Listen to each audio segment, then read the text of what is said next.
BCCI के कोषाध्यक्ष जो हैं इस वक्त हमारे साथ मौजूद हैं, अरुण धूमल जी। तो किस तरह देखते हैं देश में जो है इस समय कोरोना की महामारी और दूसरी तरफ जो है खेलों को पूरी तरह से जो है वे इस समय रोक जिस हिसाब से कह सकते हैं कि लग गई है, ऐसे में किस तरह के प्रयास रहेंगे? क्योंकि चुनौती जो है अब सबसे बड़ी है, क्योंकि इस समय मैचेस जो है यहाँ पर नहीं हो रहे। निश्चित तौर पर 2020 ईयर जो रहा वो कोरोना संक्रमण के कारण बहुत चुनौतीपूर्ण वर्ष पूरे विश्व के लिए रहा। सारी गतिविधियां रुक गई थी, पूरा विश्व लॉकडाउन में था, सारी स्पोर्ट्स एक्टिविटीज़ बंद हो गई थी। तो इसलिए बहुत चिंता का और चुनौती का विषय था कि कैसे स्पोर्ट्स एक्टिविटीज़ को रिज्यूम किया जाए।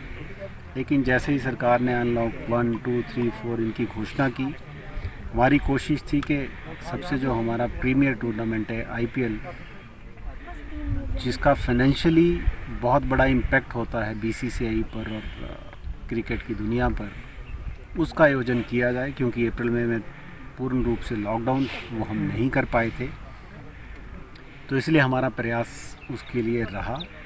और मुझे बताते हुए बहुत खुशी हो रही है कि आज तक के सबसे सफलतम IPL में इस IPL को लिया गया। इस IPL के लिए हमने लगभग 14 बायो बबल्स बनाए थे और लगभग 35,000 के करीब टेस्ट किए गए। 1800 खिलाड़ियों और जो साथ उनमें सपोर्ट स्टाफ होता है उनके टेस्ट किए गए और लगभग 2 महीने ये टूर्नामेंट चला, लेकिन बिना एक भी पॉजिटिव केस आए बड़े सफलतम तरीके से हमने इसका आयोजन किया। और इस बार के IPL की 25% व्यूअरशिप बढ़ोतरी हुई, जिसका हमें आने वाले टाइम में TV राइट्स में भी लाभ मिलेगा। तो किस तरह देखते हैं सर इस समय धर्मशाला क्रिकेट स्टेडियम की अगर बात की जाए तो शुरुआत जिस तरह आपने बताया कि यहीं से हुई थी, जब जो है मैचेस बंद हुए थे और सभी प्रकार के बंद का ऐलान कर दिया गया था कोरोना महामारी के दौरान। तो यहाँ पर किस तरह की स्थिति है आने वाले समय में मैचेस? इस बार क्योंकि इस साल तो डोमेस्टिक भी नहीं करवा पाए, पूरी क्रिकेट गतिविधियाँ बंद थी और अभी के जो टूर्स प्लान हुए हैं, अभी इंडिया की टीम ऑस्ट्रेलिया का दौरा कर रही है। जैसे ही वहाँ से वापस आएंगे तो इंग्लैंड की टीम का इंडिया का दौरा है। लेकिन क्योंकि कोविड का संक्रमण चल रहा है, इसलिए हमारी कोशिश ये थी कि कम से कम वेन्यूज़ पे मैच आयोजित किए जाएं। इसलिए ये तय किया गया कि चेन्नई से शुरुआत की जाए, क्योंकि श्रीलंका से इंग्लैंड की टीम आएगी। तो पहले 2 टेस्ट मैचेस हम चेन्नई में करेंगे, उसके बाद 2 जो नया अहमदाबाद का विश्व का सबसे बड़ा स्टेडियम बना है, 2 टेस्ट मैचेस और जो T20 है उनका आयोजन किया जाएगा मोटेरा स्टेडियम अहमदाबाद में। और लास्ट के जो 3 वनडेज़ हैं उनका आयोजन पुणे में किया जाएगा, ताकि ट्रैवल कम से कम हो। उसके जैसे ही वो दौरा ख़त्म होगा उसके बाद IPL सीज़न शुरू हो जाएगा। उसके बाद नेक्स्ट ईयर का जो FTP प्रोग्राम बना है उसमें बहुत कम सीरीज़ इंडिया में है, मोस्टली इंडिया की टीम को बाहर जाना है। लेकिन सबसे महत्वपूर्ण जो टूर्नामेंट अगले साल में है वो T20 वर्ल्ड कप है, जिसका आयोजन भारत करने जा रहा है। और हमारी कोशिश है जो 7 वेन्यूज़ ICC फाइनल करेगी उसमें धर्मशाला भी एक वेन्यू। अगर वो हम उसमें सफल रहते हैं तो अच्छे मैचेस धर्मशाला को मिलेंगे। क्योंकि अक्सर उम्मीद रहती है सर, क्योंकि जब हमारा यहाँ का नेतृत्व वहाँ पर जो है वहाँ पर बैठा हुआ है, तो उम्मीद लोगों को रहती है कि यहाँ पर कोई ना कोई मैच आए, लोग यहाँ पर पहुँचें।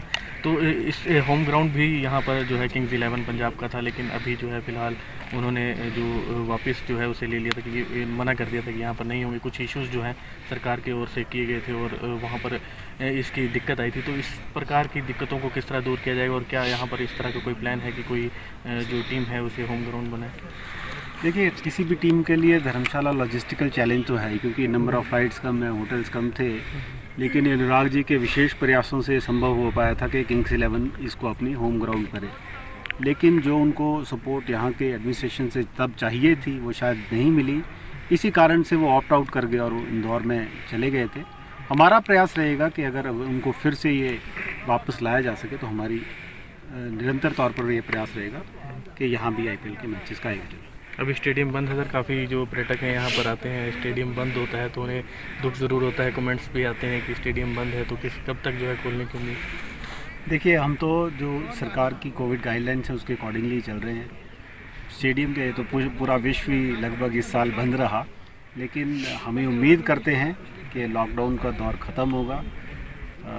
सामान्य तौर पर जो जीवन जीने की हमारी चाहत रहती है उसमें हम लौटेंगे और फिर से इस स्टेडियम में भी बाहर आएगी, पूरे विश्व में, प्रदेश में, देश में बाहर आएगी। धन्यवाद सर आपको। तो ये थे हमारे साथ अरुण धूमल जो बीसीसीआई के कोषाध्यक्ष हैं, और उनका साफ तौर पर कहना था कि प्रयास किया जाएगा कि यहाँ पर जो है होम ग्राउंड जिस तरह किंग्स 11 का था वे वापस जो है उसे लाने का प्रयास रहेगा, लेकिन फ़िलहाल जो है वे कोरोना महामारी के चलते सब जो है वे बंद है। इसके चलते स्टेडियम भी बंद है। लोग काफ़ी दुख यहाँ पर लोगों को होता है जब यहाँ पर पहुँचते हैं। उम्मीद है जल्द स्टेडियम खुलेगा और लोग यहाँ पर धौलाधार की वादियों के साथ स्टेडियम का आनंद ले सकेंगे। कैमरामैन पंकज के साथ मृत्युंजय पुरी, समाचार फर्स्ट।